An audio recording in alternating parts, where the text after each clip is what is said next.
You've taken some pictures, you've shot some video, now you want to step your game up. You've kind of looked at the tried, trusted, and true DSLRs, but what about those fancy new mirrorless cameras? Well, right off the bat, the biggest visual clue when identifying a mirrorless versus DSLR camera is the size difference. Something important to keep in mind if you care about portability. DSLR systems are a lot bigger because they use the same design for the most part as a traditional 35mm film camera that your parents might have used. There's a dedicated area inside the body where a mirror reflects the light to the viewfinder. This mirror then flips up when you press the shutter, exposing the image onto the sensor. This setup is considered robust by many because, well, it's worked for a long time, but it also adds to the overall weight and size. Comparatively, mirrorless systems are lighter, smaller, and in some ways more versatile. There's no need for a dedicated space inside the body because the system is inherently mirrorless. In this scenario, the light passes through the lens and right onto the sensor. Now you might be thinking, hey Luke, if there's no mirror, then how does the viewfinder work?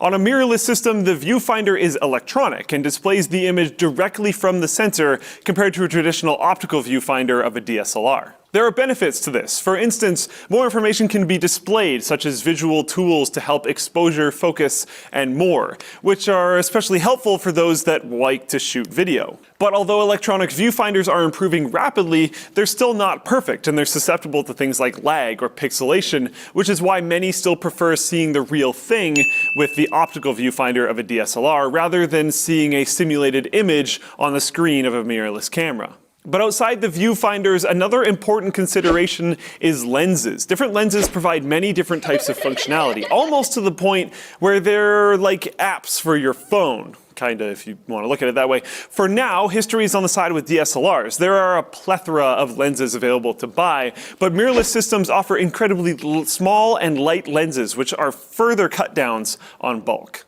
So now we know the physical differences, but who should be buying what? If you're into sports photography, then you should pay particular interest to mirrorless systems. Advancements in the field are making these systems excellent for continuous shooting, as mirrorless systems don't have, well, a mirror that needs to constantly move up and down, making them operate more quickly. Mirrorless systems are also catching up to DSLRs with autofocus speed, as they used to be fairly notorious for being slower. However, DSLRs offer more for your money on the lower end of the price spectrum, as they usually offer a more feature-complete camera, which is not necessarily the case for mirrorless systems.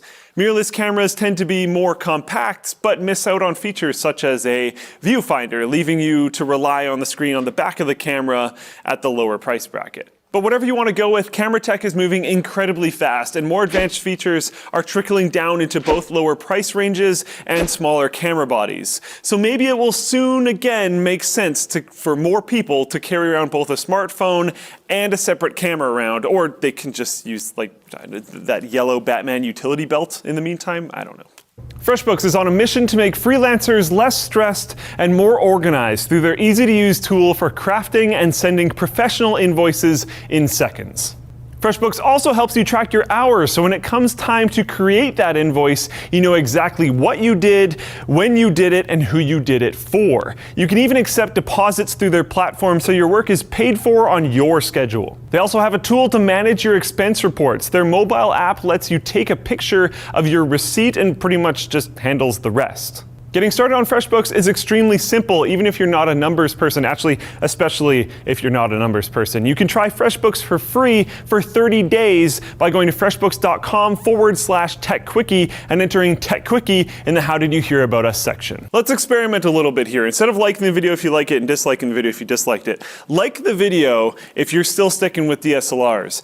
Dislike the video if you're more into mirrorless cameras. I might have to explain to Linus why the like to dislike on this video is super screwed, but do it anyways. I'm really interested in the results. Also, another thing to do, check out this video, which is probably covering my face. It's a mini drone little kind of video thing on channel Superfun that's super, well, fun, and you should check it out. Get subscribed over there, get subscribed over here, and then have a wonderful freaking day, man. Yeah. Just enjoy it.